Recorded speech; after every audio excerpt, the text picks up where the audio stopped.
daawwattoota reedii adamtuu akkam nagaa keessanii nageenyi koo bakkuma jirtanitti isin haa ga'u jecha ani kan isin waliin turuuf deemu reedii adamtuu waan qabadhee dhufe jalqaba hunduratti like share subscribe gochuu hin irraanfatinaa asumaan gama ajandaa kiyyaatti isiniif seena ajandaan koo har'a waan hedduu nama gaarramu yookaan waan hedduu nama konfilisiisu akkasumas waan nama gaddisiisudha. Torbeen kun torbee ajaa'ibaati. Torbee baay'ee nama gaddisiisuu fi baay'ee nama konfilisiisudha. Namoonni sooshaal miidiyaa fayyadamtan yookaan namoonni keessattuu FB yookaan Facebook fayyadamtan raajii adda addaa argaa jirtanii. Raajiin sunis maali? Namoota jaartii wal jalaa baafatu akkasuma namoota jaalallee wal jalaa baafatu. Kana qofa osoo hin taane namoota jaalallee jalaa yookaan jaartii jalaa maallaqa fudhatanii jaartii biraa fuudhan akkasumas namoota maallaqa as taa'ee biyya biraatitti nyaatamu torbee kana jechuudha Facebook irratti torbee akkanaati yeroon jedhu maal jechuu barbaadeeti namoonni jaartiin jalaa fudhatame yookaan namoonni maallaqni isaa nyaatame gama inboxitiin namoota hedduutti erganii keessattuu Dr. Asli irratti suuraalee adda addaa erganii suuraalee yeroo waliin turanitti waliin ka'an fa'a ergee fi kun jaartii kooti ebaluutu na jalaa fudhatte godina akkanaatirraa na jalaa fudhatte ani mootu akkanattiin fuudhee bara akkanaa fuudhee jaartii xiyyaa ulfa qabdii kanaaf naaf possotii addunyaa naa beeksisii naa barbaadii kan jedhutu heddummaata. Egaan kana keessatti raajii hedduu argine. Fakkeenyaaf kan guyyaa dheengaddaa yoo gartanii qabaatan Su'uudiirraa mucaan Jimmaa ta'e tokko miidiyaa kana gubbaratti ba'ee mucaan Arsii jaartii koo na jalaa fudhate jaartii koo kan ulfaasan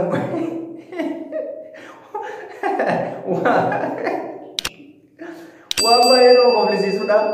Bara salphinaa keessa jirra jechuudha. Bara salphinaa bara jaartii namaa ulfa wajjin nama jalaa fudhatan bara jaartiin nikayaa jaartii Samaniyaa qabdu jechuudha.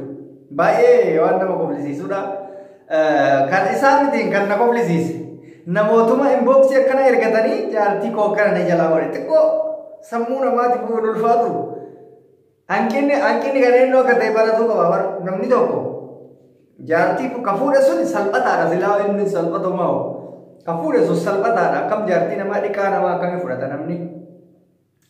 Kan na dinqe isaa miti kan himatu iyyuu na dinqe maqaa ofii maa xiqqeessa maqaa ishiiti kan rakka isii rakkoo miti maqaa ofii maqaa maatii ofii waan singaaramu keessa yoo argitanii qabaattan maqaa maatii isii takka takkaan suuraa nu garsiisee harmee isii suuraa nu garsiisee qarshii hagana gabbareetiin fuudhee hangana itti baasee fuudhee waan jedhu waan silaa miidiyaa irratti ba'uu hin qabne miidiyaa irratti baasan akka waan miidiyaan jaarsa ta'e yookaan araarsu tokko salphina guddaadha. Isa qofaa miti namoonni hedduu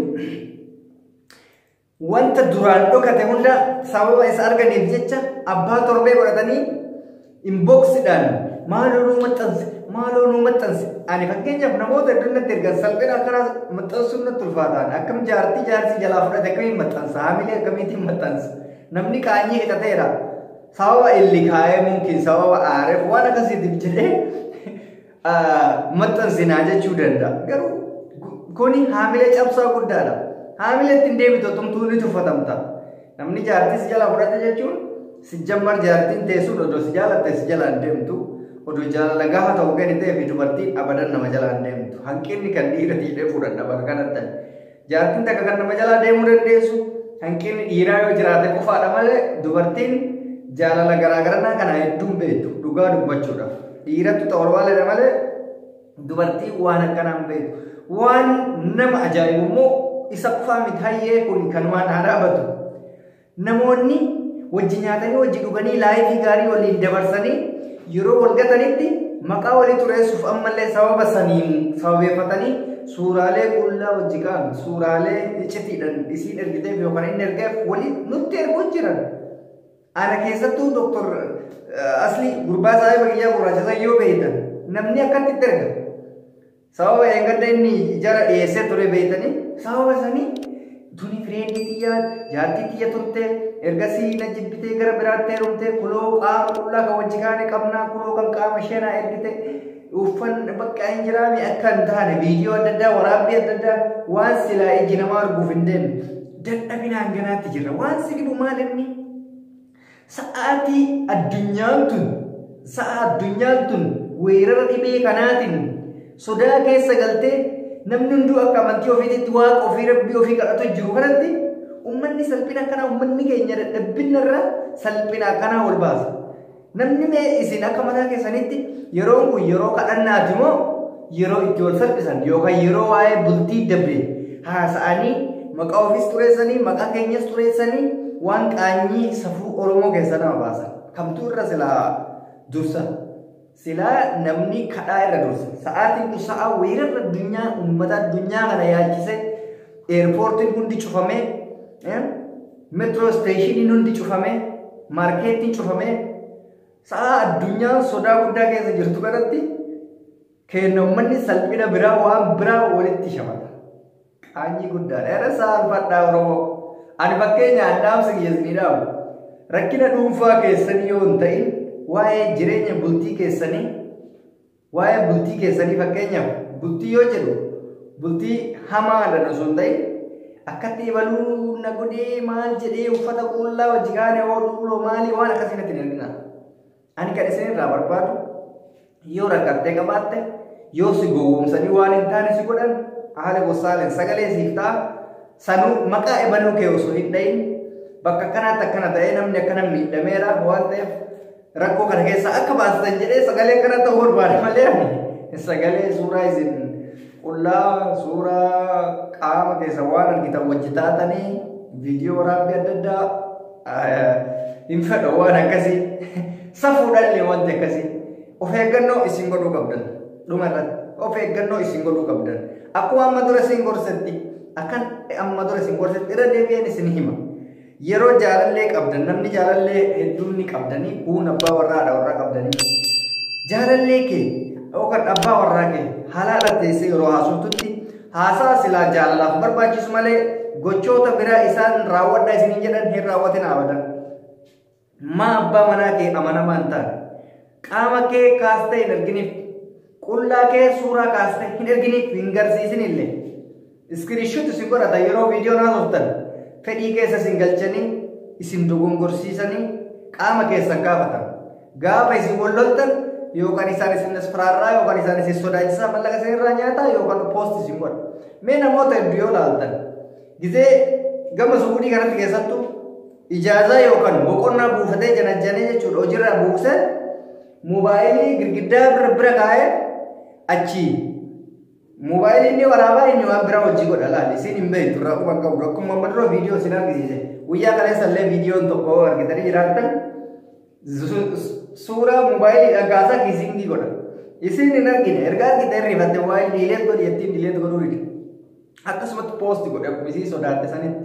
Salphina akkana jira qaanyii akkana jira dhiirri mataa isaa dhiphaadha tokko waa'ee shamarranii kanarratti yoo ishiin fedha ofiitiin jala hafte waan amma dura hojii dalagansan jalaa baasaa jechuu akka waan illikii itti baatu so isin kanarraa of eeguudha qabdan baay'istanii wanni isin of eegan keessattuu bira jiraattanii halaala jiraattanii kaameraa isaatirraa of eeguu qabdan sirriitti.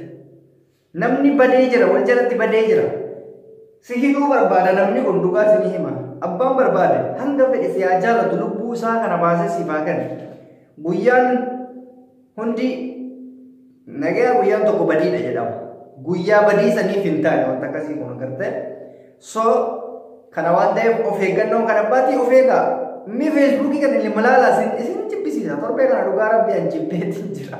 Koomenti ilaalee tasnaannaa jira moo koomentii si koflisiisaa waan adda adda jedha garuu suuraa namaa sayyoo laaltu haamilee maatii qabdaa bar fira biyyarraa qabdaa bar firri keessu yoo si arge maal siin jedha maatiin kee yoo si arge maal siin jedha ani hedduun qaanfadha dhugaa rabbiititti firri koo yookaan maatiin koo suuraa koo sayyoo arge maqaa akkamitti maatii kiyyaa kaa ollaan kiyyoo arge ollammaa yoo arge dhiisi maatii keessaniif maqaa akkamii qaba ni xuraa maatii keessan. Sini galee kanaaf waan akkasii irraa of eegaa namoonni immoo qaluu kana biyya galtan yaa'u eerpoortiin hundi keessan cufaadha. Namoonni hedduu na gaafatanii eerpoortiin cufaadha. Kaluu kanatti biyya galuudhaaf hin yaadina. Biyya galuudhaaf hin yaadina. Haalli isaa baay'ee cimaa waan ta'eef namoonni hedduu na gaafatanii eerpoortiin banaa jira banaa raajatan banaa kan jiru hin jiru. Yoo jiraatayyuu haalli isaa badaa waan ta'eef deemuudhaafis galuudhaafis dhiyeenya kanatti hin yaadina. Dhiyeenya kanatti galuuf hin yaadina. Waan baay'eef saaxilamtaa waan ta'eef yoo hojiin isitti ulfaate yoo immoo kontiraata keessa fixatte jarri waan beekuuf galiif si cinqitu. Yoo si cinqitee mana keessa galii osoo hin ta'in namoonni tokko tokko cinqaa adda addaa dalagaa itti baay'atee maal amalumaan obsaan dabarsaa ji'oota muraasa kana dirqama obsuu qabdu. Yoo obsan qabaatiin gad ofirraa si baasnan gara deemtuutu akka hin qabdu. Nama bira deemuuf namni si fuudhatu hin jiru. Dalagaa jijjiiratuuf namni sirraa jijjiiru hin jiru. Boqonnaa bahuun hin jiru. Fakkeenyaaf namoota deemanii galanii hojjetanii hin jiru akka barbaadisan. Sababa dhibee kanaatiif weerarri cimaa waan jiruuf jecha namni eeyyama namaa godhu hin jiru. Dhiyeenya kanatti galuudhaaf hin yaadina. Adaraa keessan yoo jabaate ji'a 3-4 dabalsiifadhaa idaasisaa malee dhiyeenya kanatti hin gallayattanii rakkootti of hin galchina. Biyyattis ni rakkatta. Biyya deemtu isaa irrallee ni rakkatta. Eerpoortii keessatti waan hedduutu ta'amaa jira. Waan hedduu dhibee kanaan osoo ati hin beekin faalamta. Dhibeen kun qilleensarra sa'a dheeraa tura. Namni tokko xiyyaaraan deemtee san keessatti yoo akka tasaa qaqqabu taate dhibeen kun immoo kan babal'achaa jiru xiyyaararratti dirree xiyyaaraa keessatti waan ta'eef hadaraa keessan dhaamsa kootii gorsa kootii yeroo gabaabaa keessatti galuuf hin yaadinaa isiniin jedha. Turtii na wajjin gootaniif baay'ee isin galatoomfadha. Viidiyoo koos dhageeffachuu keessaniif isin galateeffadha. Viidiyoo ittaanu qabadhee akka isiniif dhufutti an kan isin waliin ture Reedii Adam TV. Nagaa naaf ta'a, fayyaa naaf ta'a. Viidiyoon koo yoo isinii ta'e laayik gochuu hin irraanfatina. Koomentiidhaan yaada keessan kennadha. Sheer gochuus hin irraanfatina. Yoo hiriyaa qabaatan hiriyaa keessaniif sheer godha. Namoonni haaraa taatan immoo sabiskiraayib gochuu hin irraanfatina. Fayyaa naaf ta'a. Isin jaalladha. Isin kabaja ilmaan Oromoo. Bye.